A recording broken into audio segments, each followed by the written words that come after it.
to the OG Wiggles podcast, the podcast where we go through all of the original Wiggles albums, videos, TV series, concerts, and more. And now, get ready to wiggle!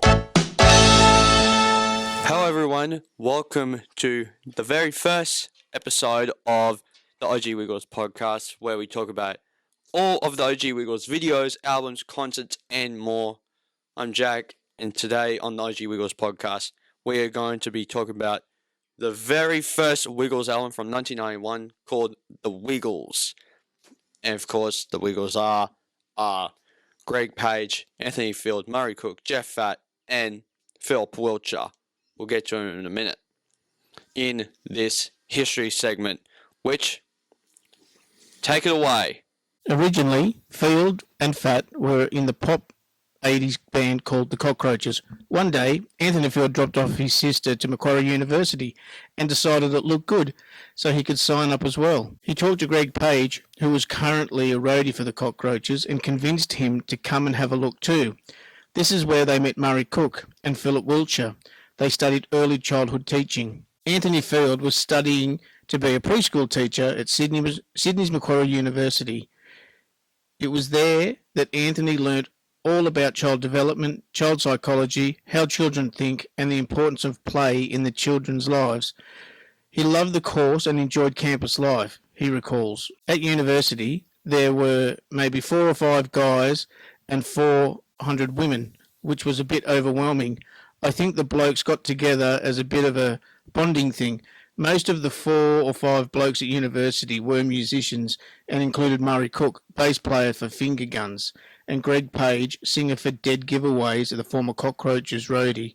So they naturally jammed together. Anthony would often ask his brother John, who played guitar with the Cockroaches and with Anthony, to join them for these lunchtime sessions. These sessions were also enjoyable, that the guys decided to take them to the streets of Sydney and busk for fun, and the occasional coins were thrown into Greg's guitar case. Anthony enlisted another member of the Cockroaches, Jeff Fatt, to play the accordion for the busking group, and also, armed with their knowledge of early childhood education and the developing cachet of songs, this group, without a name, would take their first steps towards success. In fact, during one of these busking sessions, John Field led the group with a call and response song that was fun to sing and also caused the audience to toss large numbers of coins. The song became one of the Wiggles' biggest hits, Hot Potato. Anthony was nearing the end of his university studies in early childhood education and would soon be looking for a job. He thought that if he recorded an album of children's music, he might increase his chances of a job as a preschool teacher. So he pulled together his busking group as well as another musician from university, Philip Wiltshire, and recorded an album. Anthony recalls, "We used to wear different coloured shirts, not skivvies, but we wore shirts with very busy patterns. We thought that this was a kind of bright. Murray, Greg, Jeff, and I were all rock and rollers. We could put a bit of music that had hard rock and roll beat and incorporate what we'd learned about children and what they respond to. And that was the first Wiggle album. The group now needed a name, and so they looked to a dance song John Field had written called Get Ready to Wiggle. Wiggle seemed to be a good description for the way young children moved, and the Wiggles seemed to be a fun name. The aim was simply to record the album, and the highest hope was to get the album released, and for Anthony to get a job teaching. Anthony did get a job as a preschool teacher at Temple Emmanuel in Sydney, and the guys approached Australia's national broadcaster, the ABC, who are the leaders in early childhood broadcast, in a hope that they would release the Wiggle album. Murray remembers, "When we took it to the ABC, we wrote a screed about our philosophy, quite an ancient kind of treaty, really, I guess. I think maybe they thought there must be something to this. At the time, the head of ABC Music had just been appointed, Merrill Gross. Jeff recalls, Merrill already knew about us because we were signed to Festival Records, where she had worked as the Cockroaches, so she had seen that success. In 1991, children entertainers were basically solo acts performing for children. Merrill Gross recounts, "At the time, I really felt it was probably time for something different, and this was what the Wiggles presented to us.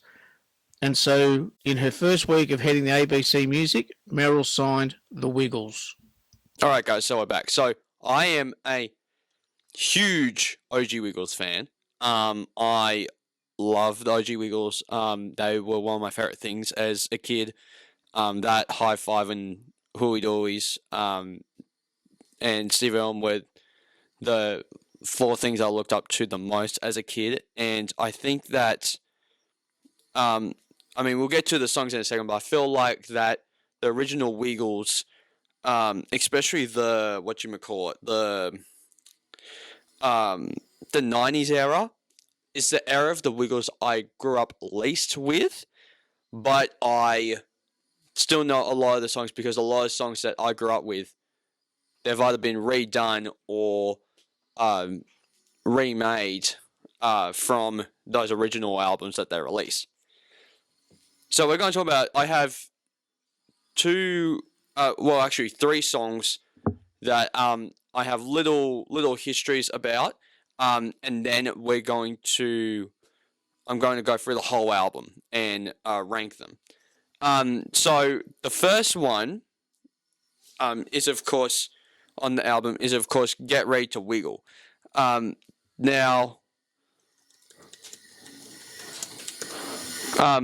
but now Get Ready to Wiggle was originally written as a Cockroaches song called Here Comes Mr. Wiggle. And Here Comes Mr. Wiggle was was way more adult and not inappropriate for kids. So Anthony was like, "Oh, this will be good for a kids song," and then but of course they kid-fied it, and this has become, I mean, it's the opening theme for the for the podcast. It's something theme for the podcast. It's a theme for the Wiggles first TV series, and it's the first song for 1993's Wiggle Time and 1998's Wiggle Time. It's been a theme for the Wiggles for the past like 30 years, which is crazy to me. And then of course Rockabye Bear is the second song on the album. It's one of those songs that Greg actually had a co-written on. Like he co-wrote that song, and he sang alongside Philip Wiltshire, and I felt like Greg is so good. Like he only came up with the everybody clap, everybody sing, la la la la la, and that was the only verse that he came up with. Then Anthony was like, "Oh, Greg, that's great." And then he extended on, and then it became Rockabye Bear that we all know and love. That is one of the Wiggles like popular songs ever. I think it's a very, very, very good song. It's not, I mean, is it a little overrated? Maybe, but I think it's still a great song, and I feel like that the song really nails it, to be honest. And so the third one is of course Dorothy the Dinosaur. So Dorothy the Dinosaur is a very, very interesting song, especially since there were a lot of Cockroaches songs that were a lot of Wiggle songs that were adaptations of Cockroaches songs, which we talked about in the history segment that Anthony and Jeff were from. So they took the song "It's Another Saturday Night" and made the Dorothy the Dinosaur song from that song. I might do a episode of this podcast of comparing it and seeing what the differences are between the Wiggles versions and the Cockroach versions of the songs. Because I think that might be very interesting. But no, so then you have that, but then so after that you have Mischief the Monkey, which is a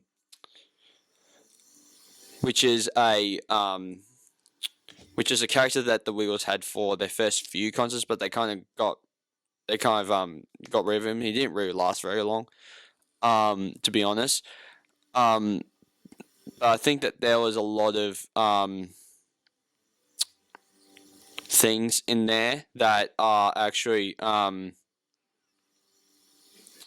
I think that there was a lot of that song is kind of, I don't know. It's a good song, but it's not one of the memorable songs, if you know what I mean.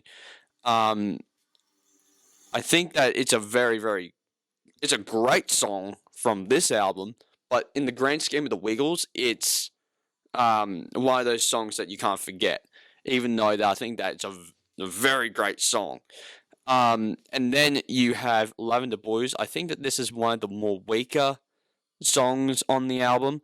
To be honest, I think that it's one of those songs that you can't go like, well, what exactly is the, like, I don't know. You see, this is one of those albums that this is when the Wiggles were still trying to find their footing. With this and the next, I want to say 3 albums, they do well, their first few albums in the 90s especially, they do a lot of poems.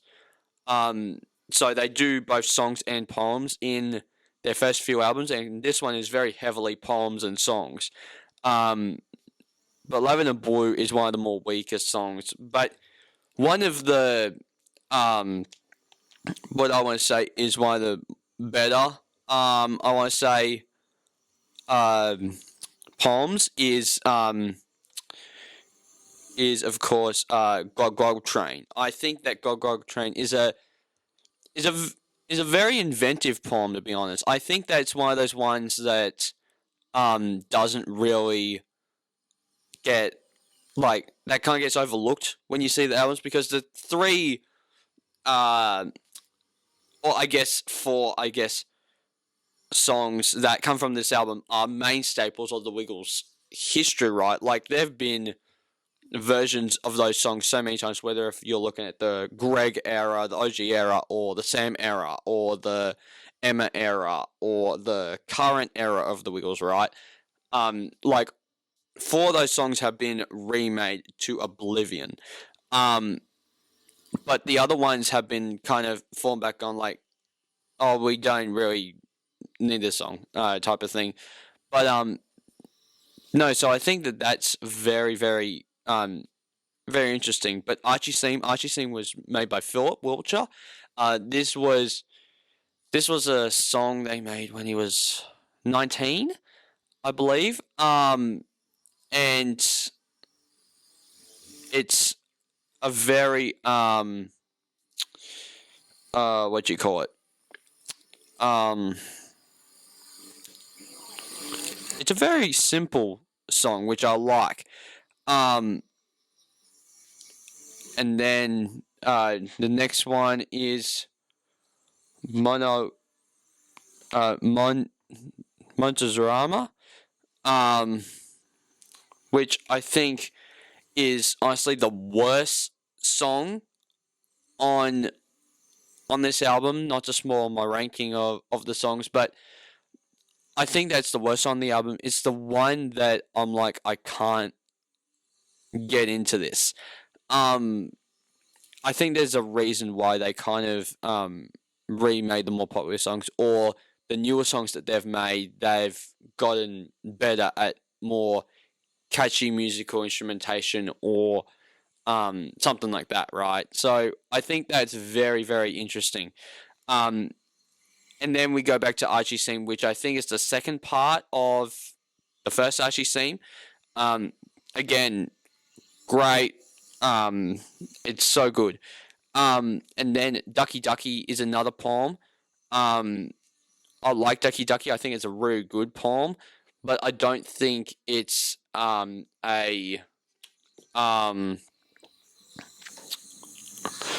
don't think it's one of the more better poems. Right. So there's quite a few poems that kind of fall flat, because it's like, listening to some of these older ones, it's like that's not what the Wiggles are known for. Are all these poems? They're known for the songs and their stories and that type of stuff, right? So, but then we have, and then we have a Froggy He Would a Go, and I think that it's a good song, but not a great song, if you know what I mean. I think that's one of those ones that is very, I know. I feel like that in the later years, they get better at the instrumentation than they do at this current state of their first album. But I think that there's a lot of good songs on here. And then we have more. Sorry, I'm trying to. Mariana Liberty. I think that this is a top 10 song from this album, to be honest. I think that it's a very good song. I think that there's a lot of things to like about, but it's also not one that you would remember. I mean, it's one that you remember, but like even now, I listened to this album I think like last weekend or something, and I'm honestly I'm forgetting the song. There's a lot of forgettable ones in here. There's only a few that are like really stand out. On this album, surprisingly, the same thing with Stars. Stars is good, but it's not fantastic. It's kind of just whatever at the end of the day. And Star Liberty. It's I don't know. That it's more of a like I think that Star Liberty is really good. I don't think it's just out of my top 10. I think that there's a lot of lines in here that I didn't know while I was listening to it, but I really liked the instrumentation in it a lot, and I think that there was a lot of very good instrumentation used in it, right? So, and then we have one of the songs that I think is really good, and they later did for the Celebration video and CD, right? And there's Oki Toki Yonga. I think that that's a really good song, like a really good fishing song, and I think that is one of those ones that like you can't go like what is that? And you're like, oh yeah, that's a fishing song. I totally forgot that the Wiggles did that, because that is one of the songs that they did one time, and then they didn't even do it until then. I mean, they did again for ABC for Kids Live in concert in like 96, 97 or 94 or something. And then they did even more later for the Celebration show, which was the last OG concert before it became the Emma, Simon, and Lockie Anthony era of the Wiggles. I think that that's a very good song that not a lot of people talk about at all. And then we have Epo Tuki Tuki. I think that's a really good song. It's not a song that's talked about really. They did do it later for the TV series of the Wiggles, which we will get to. We will get to the TV series because that's on YouTube. I think that the instrumentation and the singing from Greg is really good, like the Epo we tie tie yay, Epo we tie tie yay, oh Epo we tie tie yay, oh Epo we tuki tuki yay. I think that that's a very good song. I don't think it's one that's very much looked, to be honest, but I do think that it's a very good song that not a lot of people talk about. Vinny Vinny is Vinny Vinny's fine.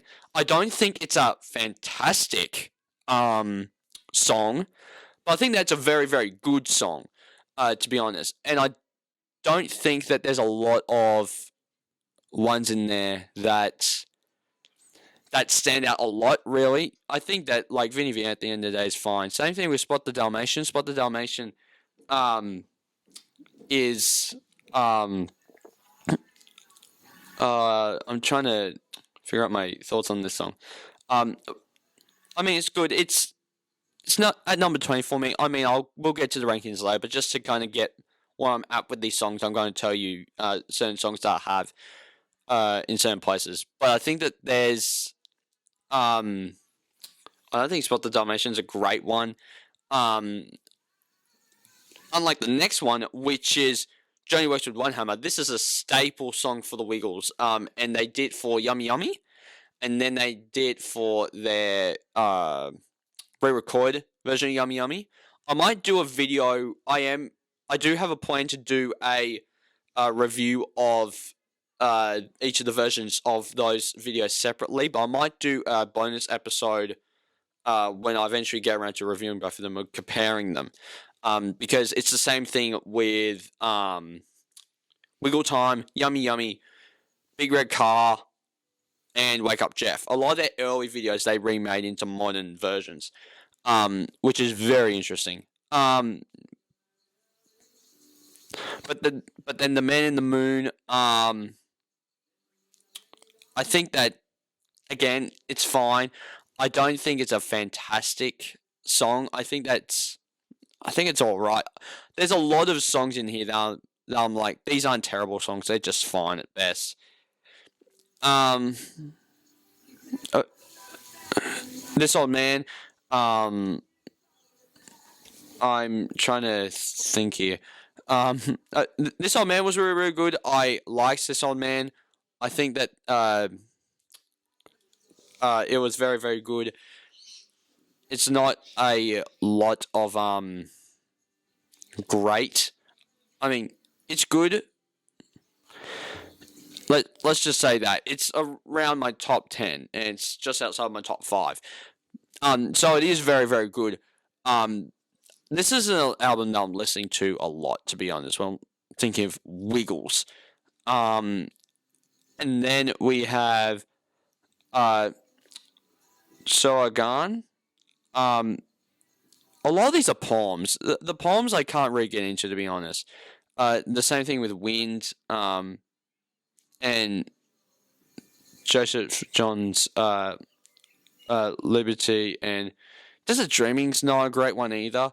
I mean, there's a lot of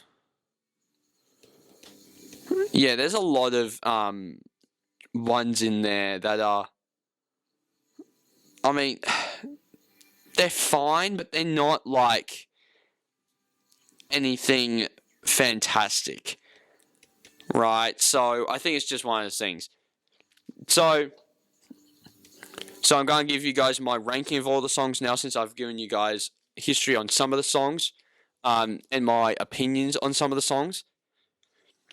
So I'm going to give you guys my ranking now, and I think that at number 24, because there's like 26 on the album, but some of them are repeated, like Get Ready to Wiggles repeated, the Archie Seams repeated, and that type of stuff. So I'm not including the repeats here. But number 24, I have Montezuma, and then 23 I have Vinny Vinny, 22 Desert Dreaming, 21 a Froggy He Would a Go, 20 Spot the Dalmatian, 19 Joseph John's Liberty, and then I have at number 18 I have Lavender Blue, and then at 17 I have Ducky Ducky, 16 Man in the Moon, 15 Wind, 14 Stars, 13 Glog Train, 12 Suagan, 11 Star Labyrinth, Star Liberty, then cracking my top 10. This is where we get to. These are really, really solid songs. we get to Mineral Mora Liberty, and then we have number 9. We have Archie Seam. Number 8, Rocket by Your Bear, because we have mainly Philip Wiltshire singing that song. If it was Greg singing that song, it would be very, very more high up, because when we get around to Wiggle Time, both the 93 Wiggle Time and the 98 Wiggle Time, and even the Wiggles movie Wiggle Time, right, will get very, very good, like a very good version of Rocket by Your Bear. And then 7, we have Epo Tuki Tuki. Again, great song. Number 6, This Old Man. Number 5, Mischief the Monkey. I think it's one of the better songs from their first album that they haven't redone, right? Number 4, we have Oki Toki Yunga. Number 3, we have Johnny Whispered One Hammer. Number 2, Dorothy the Dinosaur. Then 1, Get Ready to Wiggle. Obviously, that's number 1. It's the opening theme to this show. But no, I think overall I need to give this album, I need to give the Wiggles 1991 debut album a 6 or 7 out of 10. It's one of the Wiggles' weakest albums, but it's still has some bangers in there, and I think it still has some very, very strong songs in there, and very good songs that are very underrated in Wiggles lore. So, guys, I'm going to try and record a bunch more episodes back to back. So guys, please hit the like down below if you haven't already. Hit subscribe. Also the little bell icon to get enough videos I make, and I'll see you guys next time. Take care. Bye.